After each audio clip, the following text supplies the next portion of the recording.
Warahmatullahi wabarakatuh. Jumpa lagi dengan aku Mama Dumpling di Jurga Official. Nah, aku ucapkan terima kasih untuk kalian yang sudah bersedia mengeklik videoku. Aku juga ucapkan terima kasih untuk kalian yang sudah bersedia untuk like, komen, dan subscribe di channel YouTubeku ini. Nah, terima kasih juga ya buat kalian yang sudah setia untuk mantengin video-videoku. Nah, seperti ada yang di judul nih, aku kali ini mau menceritakan kisah dari bapakku sendiri. Jadi aku akan bercerita kisah dari bapakku. Nah, jadi kisah ini terjadi pada waktu aku tuh masih duduk di bangku kelas 5 SD. Jadi ayahku itu pernah bercerita bahwasanya ayahku mengalami kejadian goib yang ayahku sendiri saksikan dan juga disertai oleh kesaksian dari beberapa orang tetangga. Nah, pada waktu itu ayahku bercerita ketika aku ini sudah duduk di bangku SMP karena ayahku merasa ayahku baru berani menceritakan itu ketika setelah lewat beberapa tahun kemudian karena dirasa aku juga sudah cukup siap untuk menerima cerita itu. Nah, jadi singkat cerita, ayahku itu pada waktu itu kita ngontrak di salah satu rumah di daerah Bantul, di mana rumah itu memang perbatasan antara kota Jogja dengan Bantul. Nah, kemudian ayahku memutuskan untuk kita ngontrak di situ selama 2 tahun. Nah, selama 2 tahun itulah ayahku itu rutin mengikuti kegiatan-kegiatan kampung seperti pos ronda itu, ronda malam, kemudian kerja bakti, kemudian juga arisan bapak-bapak dan lain sebagainya. Nah, pada suatu hari nih ayahku sedang ronda malam bersama 3 orang bapak-bapak lainnya. Jadi 4 orang nih ya sama ayahku sama bapakku kan. Nah, kemudian salah satu orang temanku ini sebut aja nih, ada 4 orang, ada Pak Joko, ada Pak Arif, dan kemudian ada Pak Dimas, dan kemudian satunya lagi adalah Pak Dani. Nah, Pak Dani ini adalah bapakku, sebut saja begitu. Nah, kemudian bapakku ini memutuskan untuk berbicara kepada Pak Syarif, mengatakan nih bahwasanya, Pak, gimana nih kita mau ronda hari ini, kita keliling nggak gitu. Nah, kemudian Pak Joko menimpali, ya keliling tau Pak, gimana kalau nggak keliling, nanti duit jimpitannya nggak ada yang ngambil katanya. Terus iya tapi ini kan gerimis ya, sebenarnya males katanya si bapakku. Terus alah Pak, jangan gitulah katanya Pak Joko. Ya udahlah, kita tetap keliling aja tapi semampu kita. Kalau kita nanti udah capek atau kita rasa terlalu banyak rutenya yang kita ambil, ya udah kita potong aja, nanti kita ganti, misalnya kita ganti 10.000 atau 12.000 lah, kayak katanya si Pak Joko. Nah, kemudian ayahku menyetujui pendapat Pak Joko. Akhirnya mereka mulai berkeliling berbekalkan sarung dan juga senter yang mereka miliki masing-masing. Nah, kemudian ayahku itu bertugas untuk mengawasi lokasi sekitar, kemudian Pak Joko bertugas untuk mengambil uang jimpitan dan menulis di kertas jimpitan, dan kemudian Pak Syarif ini bertugas untuk menerangi si Pak Joko yang menulis tadi. Nah, sedangkan si satunya ini tadi Pak Dimas tadi, dia menunggu di pos ronda karena takutnya nanti minuman yang sudah mereka buat, sudah mereka bawa makanan juga, itu takutnya nanti enggak diambil oleh tikus katanya ya. Udah, akhirnya salah satu orang menunggu di pos ronda.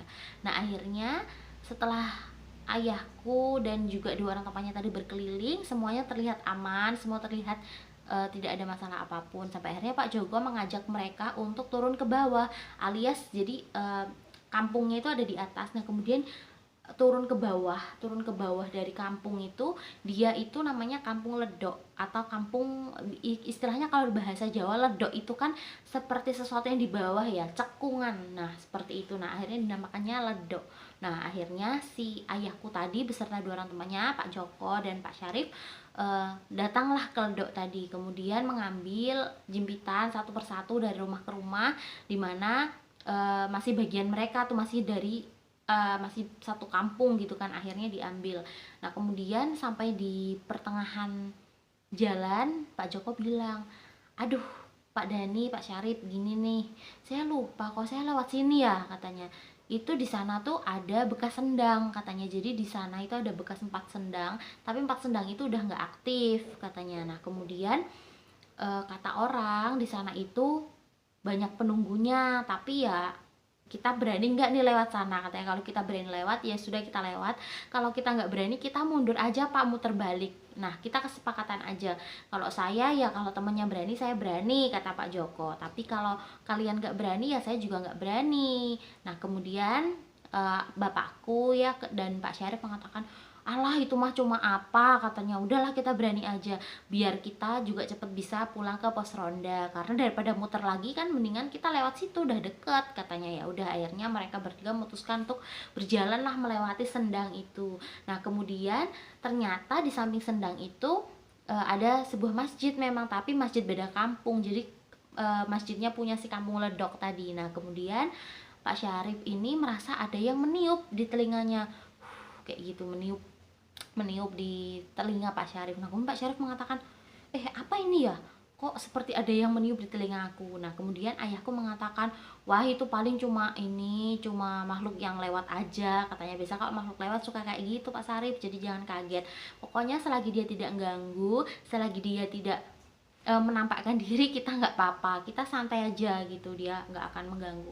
Nah jadi suasana di tempat perjalanan ayahku dan teman-temannya jalan ini tadi itu, samping kanan kirinya itu adalah kayak sebuah kolam ikan, dan kemudian samping sebelah kanannya itu adalah pohon bambu, karena memang di tempat itu adalah satu-satunya akses jalan yang memang tercepat untuk bisa menuju ke pos ronda. Untuk kembali ke pos ronda itu paling cepat lewat situ. Nah kemudian ayahku dan teman-temannya tadi memutuskan, ya sudah, kita tinggal satu rumah nih, katanya, tinggal tunggu satu rumah gitu, tinggal ambil di satu rumah lagi gitu. Maaf ya kalau belibet, lagi agak sariawan soalnya. Nah kemudian si Pak Joko tadi akhirnya, ya sudah aku ambil. Pak Joko dengan cepat kemudian mengambil. Nah setelah mengambil di rumahnya Pak RT nih, mengambil jimpitan dan nulis. Pas lagi nulis, Pak Syarif menerangi menggunakan senter. Nah kemudian ayahku ini melihatlah kanan kiri. Nah kemudian setelah ayahku melihat ke arah depan, tiba-tiba dari arah belakang itu lewatlah seperti bola api yang sangat cepat. Dan kemudian ayahku baru sadar dan menyadari ternyata yang lewat itu adalah kepala manusia. Jadi kepala manusia yang tidak berbadan, seperti kuyang tapi tidak ada badannya. Kalau kuyang itu kan dia ada jeroannya, sedangkan ini hanya berwujud kepala yang tidak berbadan. Jadi kepalanya itu kepala tidak tahu laki-laki, tidak tahu perempuan, karena rambutnya hanya sependek ini. Bukan kepala yang berambut panjang, bukan kepala berambut pendek, yang kemudian melewati persis di samping dekat wajah ayahku. Yang kemudian ayahku kaget dan berteriak, astagfirullah, katanya, apa itu? Nah kemudian Pak Syarif yang langsung kaget juga menyenter, dan ternyata Pak Syarif juga melihat ketika si kepala itu terbang ke arah utara. Nah kemudian ayahku merasa kaget, Pak Syarif juga merasa kaget. Dengan ketakutan yang sangat takut, akhirnya mereka itu memutuskan untuk berlari dan segera ke pos ronda. Nah setelah sampai pos ronda, bertanyalah kepada yang penjaga pos ronda tadi, gimana, aman nggak gitu. Aman, katanya, nggak ada apa-apa. Terus akhirnya ayahku memutuskan untuk pulang karena sudah saking ketakutan dan kaget, karena benar saja baru pertama kali seumur hidupnya ayahku itu menyaksikan kepala seperti itu berdarah-darah lewat di samping wajahnya. Nah kemudian ayahku tidak bisa tidur, katanya, pada malam itu.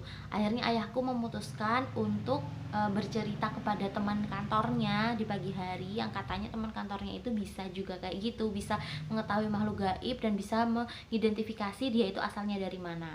Nah kemudian setelah bertanya, ayahku menceritakan, memang tempatku lihat kemarin itu samping-sampingnya itu adalah kolam ikan. Nah kemudian samping-sampingnya lagi itu adalah pohon bambu. Nah kemudian sebelumnya itu ada sendang yang katanya sendangnya itu sudah nggak aktif.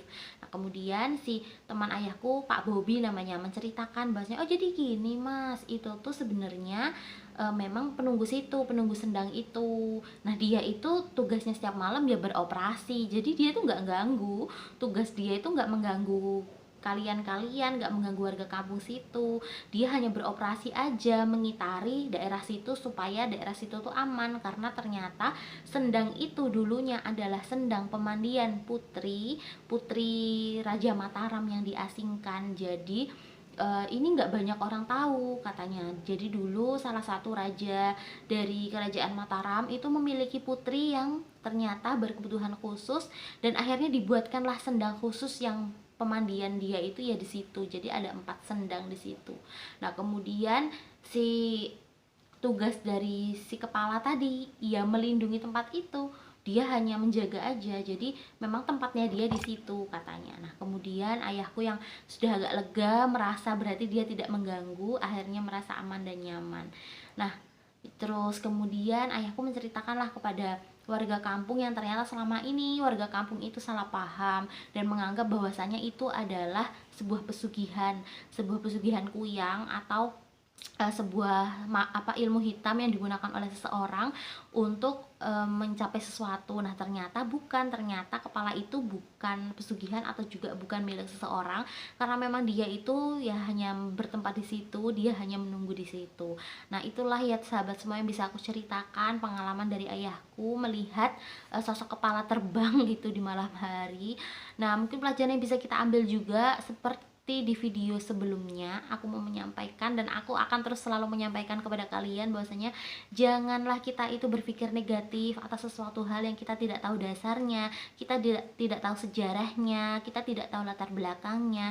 Jangan sampai kita itu salah langkah, salah berpikir yang akhirnya malah akan membawa bumerang untuk diri kita sendiri.